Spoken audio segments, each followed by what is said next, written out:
I've ridden horses all over the world, but to be here in the Mecca of American horse racing, it's just like nirvana.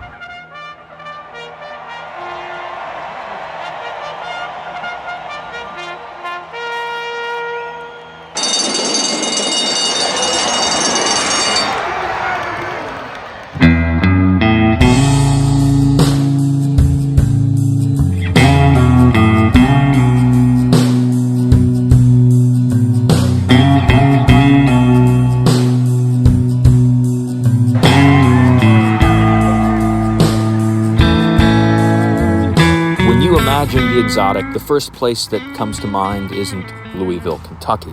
It's probably the Maldives or Singapore or somewhere halfway across the world. But to someone living there, this place might seem pretty fucking weird. When you combine Muhammad Ali, Diane Sawyer, Colonel Sanders, crime, and American grit, you get Louisville, Kentucky. That isn't a positive or a negative statement. It's just a fact.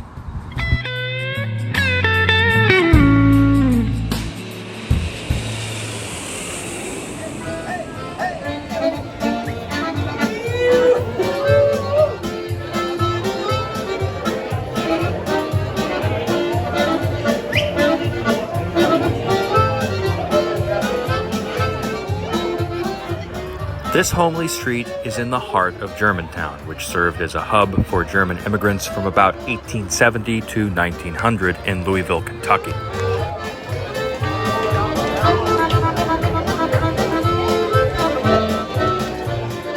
My journey begins at a bar as iconic to locals as Churchill Downs.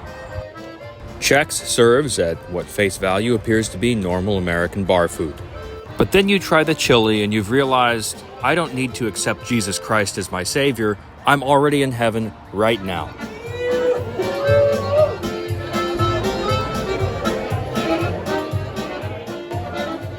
Grandpa Joe Moreau must be looking down from heaven with a smile, because not only does his family still own this establishment, it is packed every single day of the week. It's high time we all raise a glass to our Grandpa Joes.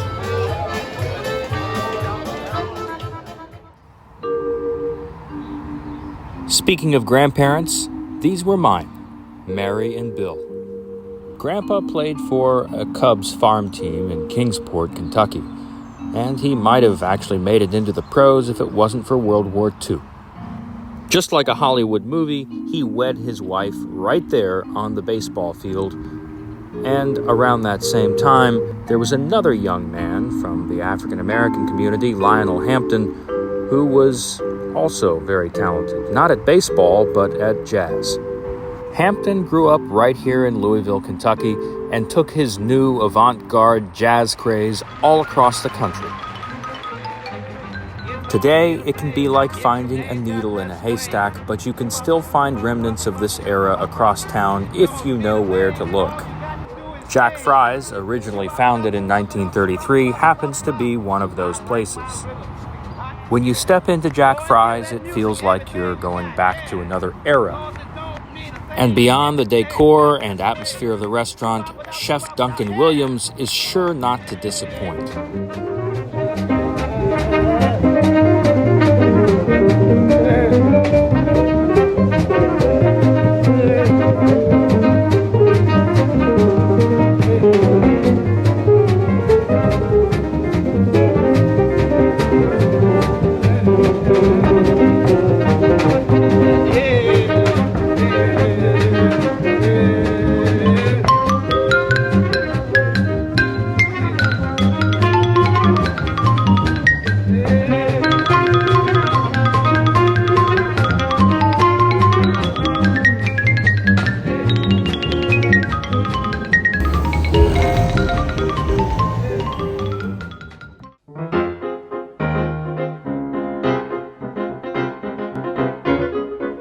When I travel, I always look for the 3 R's, Ritz, Rust, and Rail. And in Louisville, there are 2 hotels to beat in terms of Ritz, the Seelbach and the Brown. They're both pieces of living history, but I'm a little bit biased because the brown is my favorite.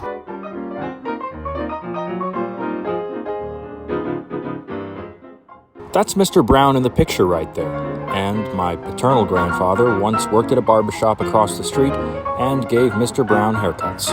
From its crystal chandeliers to decor and artwork, the hotel reeks of a storied past.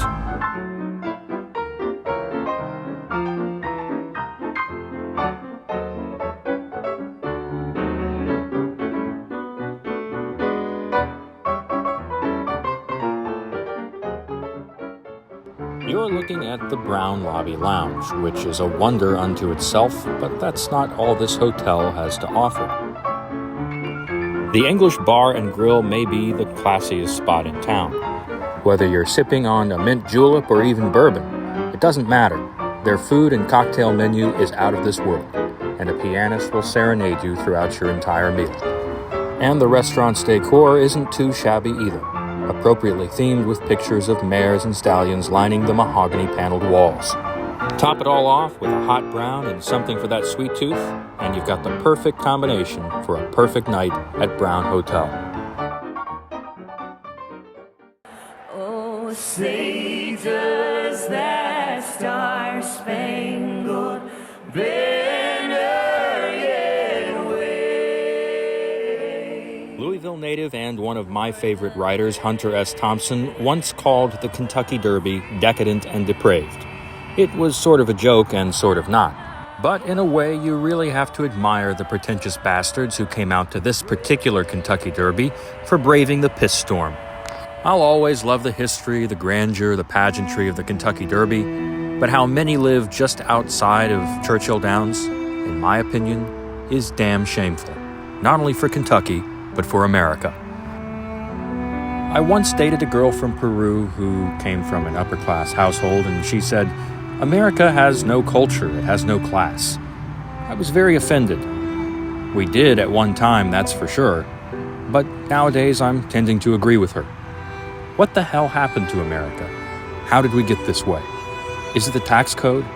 Is it crime? I don't have all the answers. What I do know is things change, and not always for the better. This area of the country has been ignored for far too long, and it's high time for a change.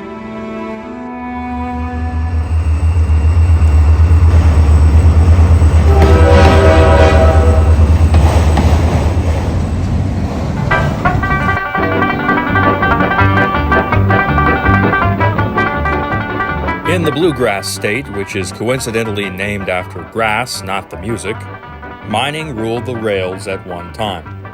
Beginning in the 1930s, Louisville's trains not only shipped coal, but limestone as well. The largest limestone vein in Louisville ended operations in the 1970s, but continues to be retrofitted for other purposes today. Local entrepreneur Jim Lowry purchased the mines over 2 decades ago.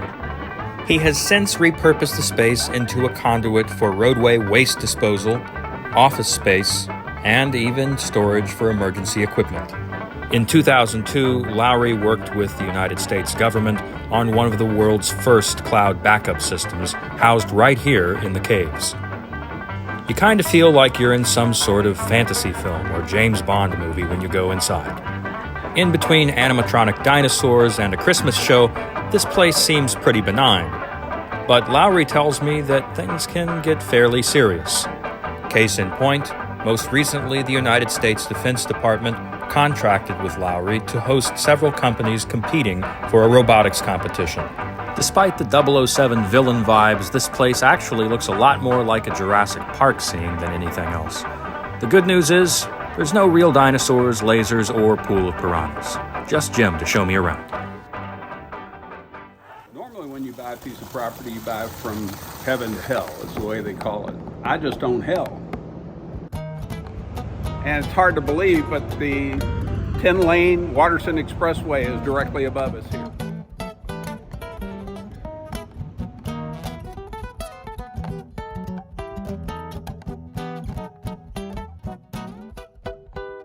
I kind of feel like if I wanted an office, I would just leave the rock bare. I would feel like a James Bond villain or something.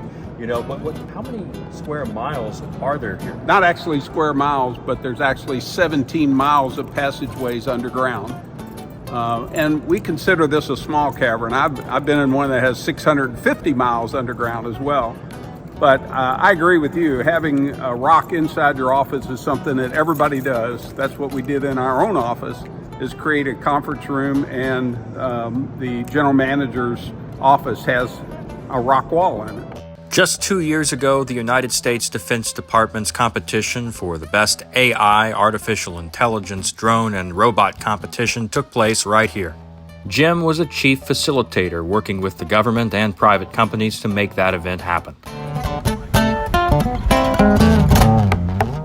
This is the entrance to both the dinosaur show and the Christmas light show. So this is back part of the light show here. So anyway, they had the competition. They had gotten it down from 160 companies. The finals were 16 companies, 8 in drones and 8 in robots. And so we had drones flying all over the underground, hundreds and hundreds of them, every kind that you can imagine. The robots and drones had to find this location. In other words, this is AI. Nobody is touching these robots and drones. Nobody is controlling them. They're thinking on their own and talking to each other.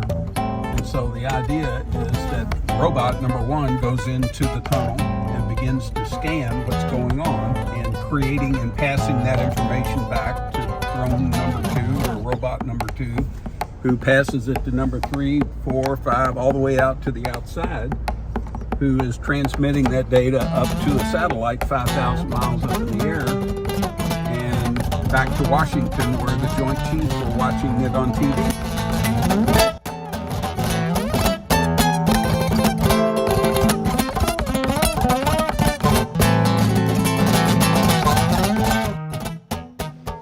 The one thing I've noticed about Louisville is that the city has serious economic challenges. But it's people like Jim Lowry that are making it better every single day. Stephen Foster composed the music of my old Kentucky home at this piano. Weep no more, my lady. Oh, weep no more today.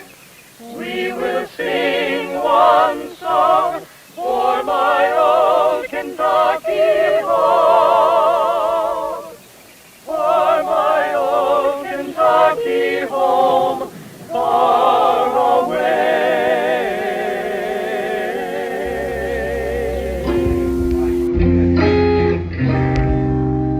If there's one thing I can't figure out after years of visiting this town, it's how to say Louisville. Is it Louisville, Louisville, Louisville? Well, I can't make up my mind, and it seems like most folks can't either. But just like there are many different ways to say a name, this town has many different tapestries.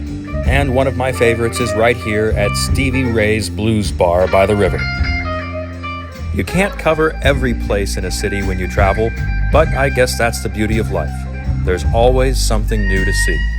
And Louisville has so much more to offer, despite the blemishes, whether that's the legacy of its past or the promise of its future.